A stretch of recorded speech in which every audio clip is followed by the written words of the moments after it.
पन्हाळा तालुक्यातील केंद्रशाळा दळवेवाडीत लोकशाही पद्धतीने निवडणूक शालेय मंत्रिमंडळ निवडणूक घेण्यात आली। या उपक्रमाचे पालक वर्गातून कौतुक होत आहे। पन्हाळा तालुक्यातील केंद्रशाळा दळवेवाडीत लोकशाही पद्धतीने निवडणूक शालेय मंत्रिमंडळ निवडणूक पार पडली। या निवडणुकीत ईव्हीएम मशीन ॲपचा वापर करण्यात आला। विद्यार्थ्यांना निवडणूक प्रक्रिया समजण्याच्या उद्देशाने फॉर्म भरणे, छाननी करणे, उमेदवारी जाहीर करणे, निवडणूक चिन्हांचे वाटप करणे, प्रचार करणे व प्रत्यक्ष मशीनवर मतदान करणे इत्यादी सर्व बाबी हुबेहूब घेण्यात आल्या।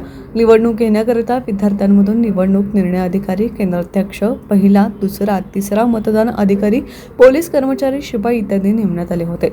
शिस्तबद्ध पद्धतीने घेण्यात आलेल्या निवडणुकीचा निकाल जाहीर करून विजेता विद्यार्थी उमेदवारांना नियुक्तीपत्रे देऊन अभिनंदन करण्यात आलं। याकरिता शाळेतील पदवीधर शिक्षक सुनील अस्वले यांनी विद्यार्थ्यांना मार्गदर्शन केले। शाळेचे मुख्याध्यापक नागेश चौगुले, आप्पासाहेब गायकवाड, अमर पवार यांचे सहकार्य लाभले।